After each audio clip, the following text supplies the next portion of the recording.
19 août 1944. Paris se soulève contre l'occupant allemand. Mais l'insurrection est en difficulté. Le 25 août à 13 h, Hitler apprend que les forces alliées ont atteint le centre de la capitale française. Secoué par un accès de rage, Hitler crie qu'il a donné des ordres nécessaires pour que la ville soit anéantie. Il interroge Jodl en frappant du poing sur la table. « Je veux savoir, Paris brûle-t-il? Paris est-il, oui ou non, en train de brûler ?» Paris brûle-t-il? C'est l'histoire de la libération de Paris. C'est aussi le livre de Dominique Lapierre et Larry Collins. C'est enfin un film que vient de commencer 21 ans après, le réalisateur René Clément.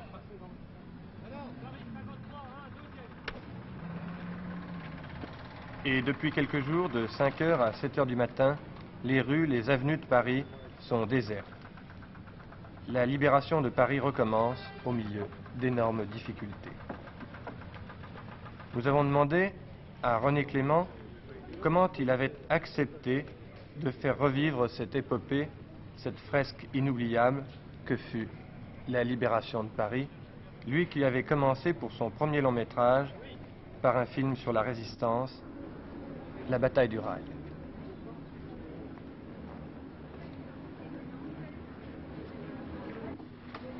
Quand on m'a proposé de tourner Paris brûle-t-il,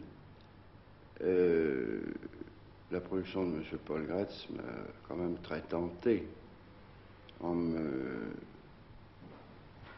donnant, si je puis dire, quelque chose que tout le monde voulait m'attribuer, enfin en disant que...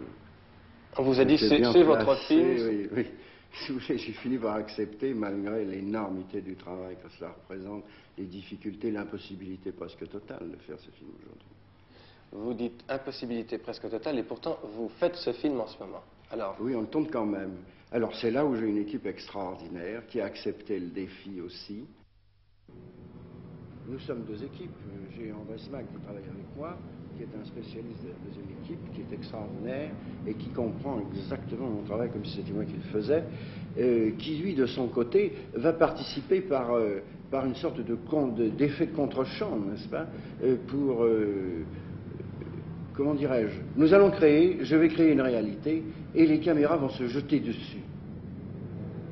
C'est grâce aussi aux ministères qui ont voulu nous comprendre, qui ont très bien compris la chose, à la préfecture de police qui nous aide d'une façon extraordinaire, maintenant je peux le voir, le constater, puisque ça fait déjà le 3e jour de tournage, et grâce aussi aux Parisiens qui sont venus d'une excellente bonne volonté.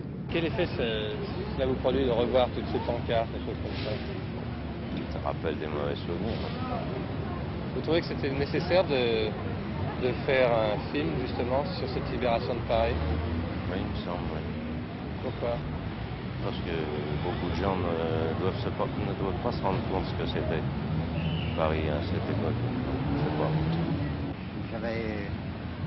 J'étais jeune, j'avais 16, 17, 18 ans pendant les 4 ans de la guerre. Et on n'oublie pas ça. Hein. Ça fait drôle, là, les taxis, tout ça, les petits vélos, là. Hein, ouais, ça, je l'ai fait aussi. Tout ça, vous avez tout connu, toute cette ambiance. Oui. Je suis né à Paris. Pour vous, c'était extraordinaire, la libération de Paris? Ah oui, c'était une grande joie, surtout. Et de revoir ces gens, justement, habillés comme ça. Vous avez été habillés aussi, sans doute, comme ça. Oui, exactement. Et ces petites voitures, là aussi. Et les chaussures aussi. Ah, les chaussures en talons, j'en ai fait moi-même. J'en ai fabriqué, oui. Pour adapter un ouvrage aussi important, une histoire aussi grande, là aussi, il a fallu trancher. Eh bien, il y a eu plusieurs scénarios de fait.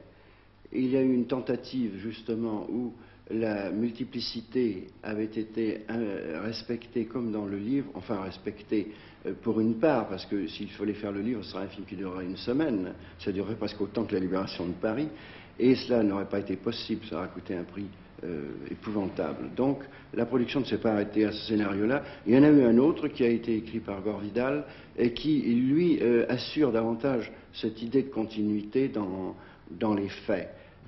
Vous faites un film historique, vous basez donc sur des faits. Maintenant, il doit y avoir certaines choses à réinventer, en quelque sorte. Écoutez, vous dites historique. C'est un mot que nous n'aimons pas beaucoup, les scénaristes et moi, dans cette affaire. Faire un film historique, pour moi, c'est sûrement faire un film ennuyeux. Puis, qu'est-ce que vous voulez faire un film historique au fond? On peut peut-être le dire pour des périodes très éloignées de nous, mais au fond, le vrai film historique, alors ça doit être un film d'archives, n'est-ce pas? C'est ça, un montage. Non, vous disiez très justement tout à l'heure, fresque, au même titre que la bataille du Rail, en effet, est une fresque. Oui, c'est intéressant, parce que voyez-vous, qu'est-ce qui est caractéristique dans la fresque? C'est qu'à un moment donné, d'une façon vraiment c'est passionnante, vous voyez une action se transformer et devenir autre, sans aucun rapport avec une réalité, comment pourrait-on dire, naturaliste et détestable, mais se transformer et prendre un autre corps par des voies plus nobles qui sont les voies de l'art. Et ça, c'est intéressant, et c'est plus passionnant et beaucoup plus dramatique. Malgré tout, il faut bien reconnaître que les histoires, les récits de guerre ont un pouvoir dynamique. C'est un révélateur, c'est un bain révélateur pour voir osciller des caractères, pour voir se créer des hommes ou se détruire d'autres hommes. C'est peut-être aussi le côté psychologique de ces différents personnages qui vous a intéressé. Eh bien oui, dans la mesure où ces périodes-là sont particulièrement révélatrices en caractère, en homme. Vous voyez, c'est classique, c'est bien connu, on voit apparaître des caractères, des visages, des tempéraments, des beautés de conscience qu'on ne soupçonnait quelquefois pas, et exactement l'inverse aussi, bien entendu. On est quelquefois horrifié de voir certaines choses.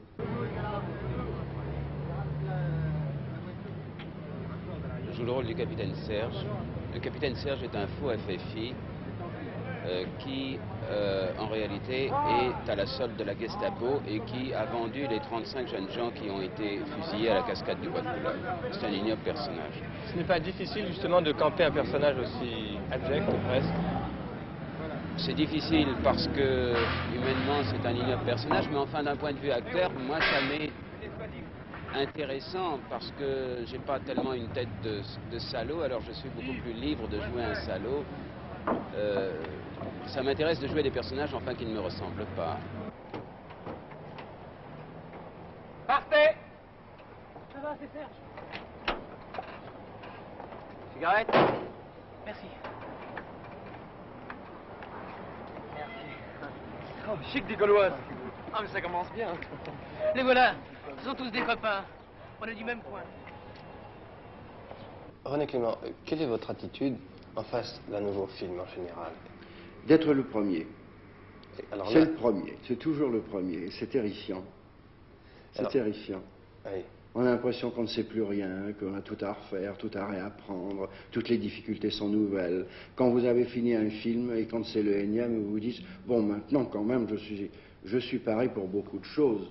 Et puis finalement, vous apercevez que le nouveau vous apporte des problèmes complètement différents, des difficultés auxquelles vous ne vous attendez pas, et qui de nouveau vous demandent d'autres expériences. Alors, ces expériences, une fois acquises, vont vous servir pour le prochain, qui vous demandera d'autres encore. C'est une énorme encyclopédie du cinéma. On va enlever les affiches, et il y a une espèce de feuille qui la prend, qui la lit, et qui l'éclaire avec sa torche, et il balance l'affiche par terre.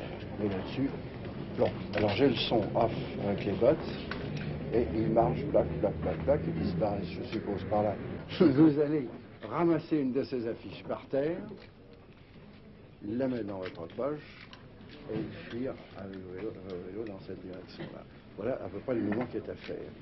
Donc quand vous êtes ici, vous constatez donc qu'il se passe quelque chose maintenant qu'on commence à coller des trucs de tracts sur les murs. Il se passe quand même quelque chose d'important. Qu'est-ce que ça peut bien être? Parmi les très nombreux acteurs de Paris Brûle-t-il, vous avez pu reconnaître Jean-Louis Trintignant. Jean-Paul Belmondo incarne Yvon Moranda, qui le 21 août s'empara seul de l'hôtel Matignon avec sa secrétaire Claire, dans le film Marie Versini. Ce sont là 3 personnages parmi ceux qui prendront corps tout au long de ce tournage de Paris Brûle-t-il, qui feront revivre les moments les plus fantastiques de la libération de Paris.